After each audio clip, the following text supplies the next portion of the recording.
I'm Catherine Lückhoff. I own a PR agency called mango-omc, and we're a boutique PR agency based here in Cape Town.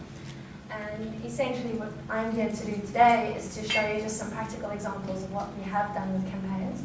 I do have limited time, so I'm going to try and fly through it. At any point you have questions, just stick your hand up. I have one question for you before I start though, and that's how many people in this room, apart from you, have actually done campaigns that are integrated on and offline?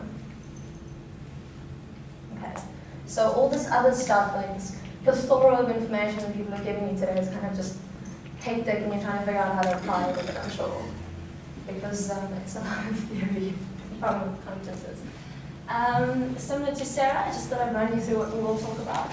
We've just done a campaign for Rocking the Daisies, and from that I've got 2 or 3 examples. I'd like to talk about how you converge online, offline, and how you can possibly bring mobile into that. Another Rocking the Daisies campaign, Jail for Bail, which I know a lot of the bloggers will be very familiar with, and then Get Closure. Rocking the Daisies is the only eco-friendly rock festival in South Africa. It is hosted here in the Western Cape, so it is Western Cape specific. And they implement green practices, everything from biodiesel generators right through to hemp paper. This year was its 3rd year. In their first year they had 1,300 people. Last year they had 5,000 people, and this year they had 10,300 people. So it's been quite a rough ride with Rocking because it's grown so quickly. We got involved in the 2nd year, and what we inherited essentially was a Facebook page that already created. A Facebook page in terms of a fan page or group, as well as an event page which links back to that. We spruced it up because clients is our event organizers. They're fabulous people, but they don't necessarily understand the online space or the messaging that goes with it.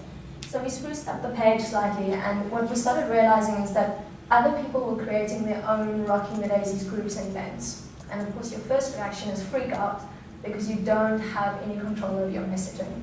Until we realized that that's really the power of online, which is that people are sharing content with one another, and it's peer-to-peer, word of mouth we use. So what we decided to do was to go into each and every one of those groups and to say to them that the person with the most confirmed group members or the most confirmed event attendees actually wins Rocking the Daisies merchandise. We'll give you free backstage passes, we'll give you access to the festival, you can hang out with bands, etc. And it exploded. It really did. So our stats went up and we actually grew our Facebook presence as a result, which gave us an opportunity in 2008 to build from that database.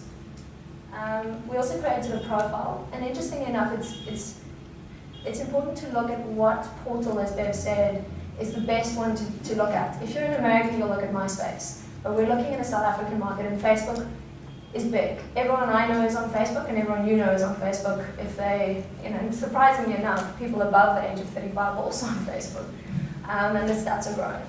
So we created a profile, and essentially what we wanted to do from that was to allow people to friend Rocking the Daisy, and we could wish them happy birthday, and they could upload photos, and you name it. And it hasn't done as well. We only have 334 friends. Whereas our group this year exceeded 4,000 group members, which is insane. That's 4,000 people that are countrywide, even though it's only a Western Cape-based event.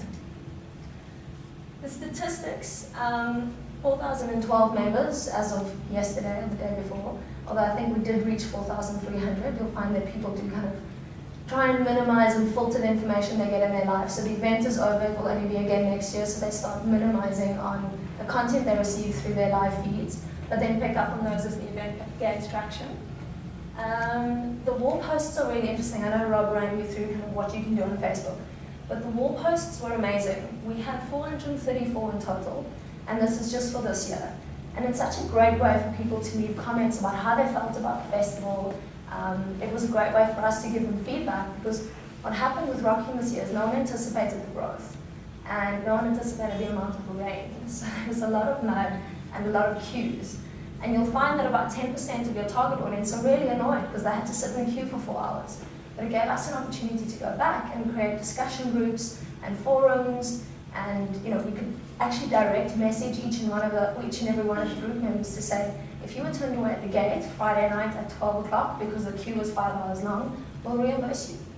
So other discussion topics that came up, people wanted to know what constitutes an adult, what constitutes a child. You know, if my kid's under 12, do they get in for free? Or, you know, how can I implement green practices? If I want to cycle up to the festival, what do I use? You know, do I get discount, etc. So it was really great to be able to use that and to use it strategically, because you also can't message someone every single day. We all receive a lot of information. And there's an interesting quote out there which says it's not information overload, it's filter failure. So if you're not able to filter the information that comes to you, it's your problem. So just what we found is Facebook is really great from a word of mouth point of view. It's a great way to promote a festival like Rocking to a very key target audience. You can incorporate sponsored logos, etc. We used it a lot for rich media content. So in year one, Levi's did little viral video clips on competitions, etc. And people could link on that or click on them and click through to the competition page and enter and so forth. And then this year we